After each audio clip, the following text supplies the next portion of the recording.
Most people lose sales not because their product is bad, but simply because they ask the wrong questions. Or even worse than that, they don't ask any questions at all.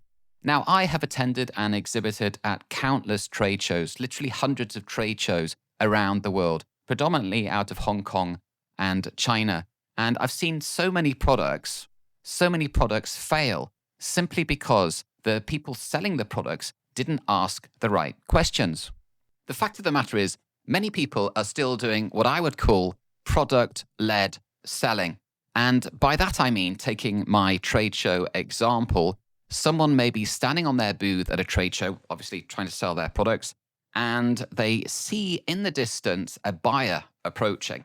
And the very first thought that runs through their mind is, oh, I have got to get my catalog into their hands. I've got to try to lure them into my booth with some form of PowerPoint presentation or some form of specification which is eye-catching. I've got to get that information over to them as quickly as possible. And they maybe lead with something like, would you like to see my products? Or something as mundane as that. And what they fail to recognize is when it comes to selling, language is your most powerful asset. And within language, the most powerful and, well, the greatest weapon of all within language is the questions, the type of questions that you ask. I think it's not just a question of asking open-ended questions. We all know the difference between open and closed type questioning. And obviously, asking open-ended questions is a tremendous upgrade from simply asking closed questions, questions which result in a yes-no answer. But beyond that, if we really want to get serious about selling, we have to be intentional about the types of question we are asking. And we spend a lot of time when we are trying to sell, especially at a trade show. We spend a lot of time thinking about our booth design, for example, the pricing of our product, the design of our product. So we are incredibly intentional when it comes to those aspects of selling. But when it comes to our communication, less so. We need to change that. So how do you go about asking intentional questions?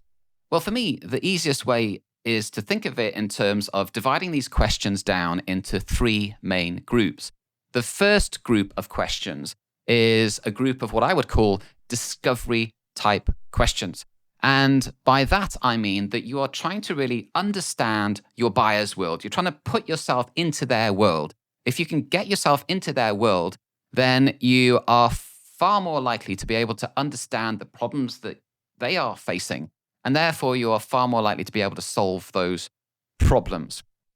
The important point here is that you really have to truly listen to what your customer is telling you. So if you've been listening very intently, and you should be listening very intently, you can refer back to something that your customer has said by using a reflective type of question. So you might say something along the lines of, you mentioned that you are concerned about delivery delays with other suppliers. So that shows straight away that you've been listening to what your customer has been saying. Then you would ask probing type questions. How has that impacted your bottom line? And finally, you can ask situational type questions. And these questions put you into the customer's world directly. It's almost like you're in their office, you're in their warehouse, you're in their showroom, wherever you are, you're putting yourself into that situation, and you are therefore asking questions which are relating to that situation. So, for example, you might say, what tools are you using to address this issue? A lot of the time, when you're in a trade show situation and you're meeting a buyer, it's almost like the buyer is in a supermarket. They are rushing around with their trolley, they're grabbing products off the shelf, they're throwing them into their trolley, and they may or may not buy at the checkout later. We don't know. Hopefully they will. So they're not immediately focusing on their pain points. They're very much product orientated. I'll have that, I'll have that, I'll have that. What's the price of that? And it's very much like that. And this particular group of questioning, my second group of questioning, is focused on directing the buyer more towards what their pain points are and presenting yourself as a possible solution for those different pain points. And within the direction questions, The first type of question that you can ask is a leading question. A faster delivery might help, right? Or the second type of question would be like a problem solving question. So just a direct, what's the biggest problem that you are facing in your workflow at the moment? What's the biggest bottleneck that you are facing in your supply chain at the moment, for example? And the final type of question within this group would be, and this is one of my favorites, hypothetical questions. So a hypothetical question might be something along the lines of, if we could send you a small trial order, would that help you to release the product on the market? My final group of questions is all about trying to get a decision from a buyer. And I must stress that it's not about trying to apply pressure to somebody to get an immediate decision. I think on the international stage, we have to accept the fact that when we're selling to a prospective buyer, the decision-making process can be quite lengthy. It can take months, if not years, before somebody might decide to buy from you. After all, they have got many different options. They need to check out factories. They need to think about regulations. There are a whole catalog of issues. And aside from that, they have to decide whether or not they trust you as well. So we have to understand that the decision-making process can be somewhat lengthy. It's not a question of applying pressure to a buyer to get a decision right now, right here, today. So with that in mind, when I say decision questions, what I really mean is that I want to slowly move a prospective buyer more towards a decision and more towards selecting me and my company rather than somebody else. So within this group of decision questions, I would maybe ask to start with assumption questions, questions that make an assumption. Which start date works best for you, for example? Secondly, alternative choice questions.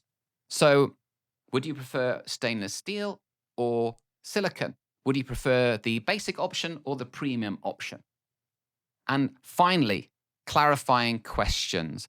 So, internationally, especially, there is a lot of potential for misunderstanding and for making mistakes. Clarifying questions, therefore, are really, really important. So, just to clarify, delivery by Q3 would be workable for you. So if you ask these types of questions, it's not a question of trying to apply pressure. It's just a question of trying to gradually move somebody more towards your position. So my final message would be try to be a little bit more intentional about your questioning, especially when you're trying to sell. It's obviously difficult for non-native speakers, and the temptation is just to ask basic yes/no style questions. If people are feeling a little bit braver, they may venture out into more open-ended style questioning, but they would just think in lines of who, what, why, where, when, how type questions, which is great. But I think you really need to sort of upgrade your questioning and be far more intentional about the types of questions that you are asking and the objective behind those questions. And in a sales situation, it's always best to try to plan those questions, try to almost role play those questions in your mind before the event. Thank you very much for listening, and I look forward to seeing you again in the next one.